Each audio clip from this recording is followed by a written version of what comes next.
Hey everyone! So at the end of every season, when I am pulling my tomato plants, I always end up with a bunch of green, unripened tomatoes. And I always just assumed that's how things went.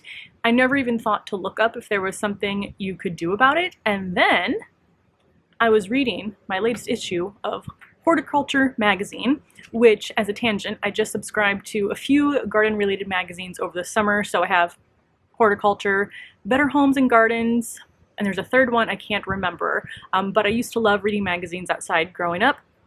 Something I don't think I ever really did as an adult. I can't remember the last magazine subscription I had, and then I saw a sale, and I got annual subscriptions to all of these. So I'm glad I did, because I was reading through here, and there's an article called Strong to the Finish, which is about tasks that you can do for the end of the garden season, and one of them is called Ripen Tomatoes. So I'll read you what it says. As summer winds to a close and with frost closing in, you may find a bumper crop of tomato fruits still ripening on your plants. Yes, I do. Don't despair though, because there are several ways you can help speed up the process. The first step is to top indeterminate tomato plants, which is what I have. So I have two indeterminate cherry tomato varieties, and some of the time I kind of top them not on purpose, but they're just getting out of control, so I'll cut off the ends of the branches. So I have done that a few times, but I've definitely never gone through and just topped off the whole plant. So we're going to do that today, but let me continue reading. About a month before the first average fall frost date, which I think we're just about a month before, it might be like a little bit late, I grabbed a pair of clean, sharp pruners and cut the plants back to set the fruits that likely still have a chance to mature. The drastic pruning redirects vegetative growth into fruit ripening. So that makes sense. And again, it's one of those moments where I was like, how have I never thought to do this before? You'll notice the plants will continue to pump out suckers. So pinch and prune those out every week or two. We'll see if I actually stay on top of that. Actually, I'm pretty sure I already know that I most likely won't, but that's okay. If frost is imminent and you still have a lot of green or half-ripened tomatoes on your plants, harvest them and place them in a shallow box or on sheets of newspaper, but don't put them on a windowsill or in direct sun, as this can toughen up the skin. So that I think I've done before. I think 2 years ago I cut off a bunch of branches and threw all the green tomatoes into like an old shoebox. I don't remember it doing much, so I'm hoping now going through and just topping off the existing branches, and I will try my best to stay up on pulling the suckers. I'm hoping that will ripen the majority of what is left on the plant. So let me go show you the two tomato plants that I have right now. My two tomato plants, again, are both in the same 30-gallon grow bag here. So coming in closer, you can say I have some tomatoes. So I have both a yellow and red variety. Some tomatoes that I need to harvest, so I'll do that first.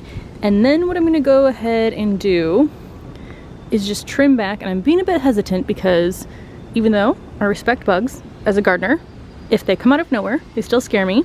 And I've already found one hornworm, and then yesterday I was going to cut a zinnia over there, and as I went to take the scissors to the stem moved, and it was a praying mantis in the middle of eating a bee, and it just kept staring at me. So gonna be a bit more careful today as I'm going through here, but basically what I'm gonna do is come in, and especially when there's branches going into other plants, I'm just going to chop off the ends to top them off. So here, assuming I can reach over there, and then a bunch of the stems are going into the zinnias. If there's any suckers that I can see already, I'll go ahead and cut those off. I'll probably also cut off things like this, which I've already harvested all the tomatoes off of, just to control the size a little bit more, make it a bit smaller now that we're getting towards the end of the season, and again, focus all of the energy on ripening the fruit. So now I'll go ahead and get to work and hopefully not accidentally touch a hornworm.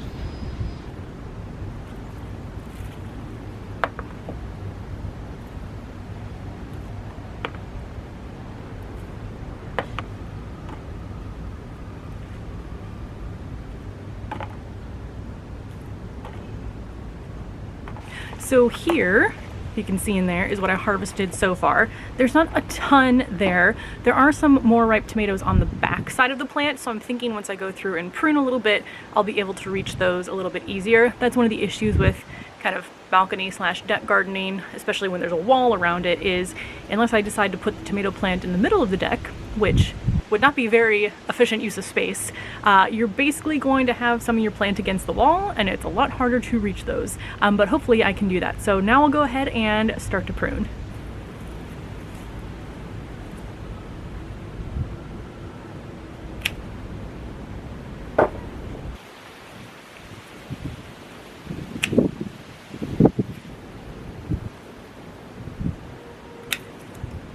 Here is what I have pruned off, and there are some green tomatoes on it, but that's because they were at the very, very end of a branch, and I thought it was worth sacrificing those in order to hopefully get what's remaining on the plant to ripen. So I don't know if it looks any different to you, but to me at least it looks a lot more open. I cut off a lot of the branches that were kind of going into the zinnias on either side. Probably should have done that sooner, because I think that's why some of these zinnias are growing out and around. But I think it looks like there's still a pretty good amount of tomatoes left on it, and hopefully I can get all of these to ripen. Now, I didn't see any hornworms. That doesn't mean there aren't any still lurking in there somewhere.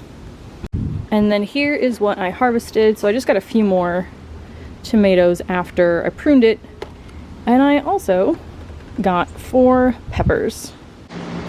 We are on the back deck now, so I can show you something weird I've done. But can you see there is a hornworm right there. So it's kind of upside down. You know, there's little legs hanging on there. So basically, I found it 3 days ago. I was going to dispose of it, like I've disposed of many before. For some reason, we had a connection, and now I feel bad. So I moved it to this grow bag, and I just deliver it branches a couple times a day with some leaves on it to eat. I think it's pretty close to full grown, so it might be making its way out of here soon, but I don't know why I felt compelled to keep this one around. And I could have put it back on the tomato plant, but at least now I know where it is, and it's not gonna sneak up on me.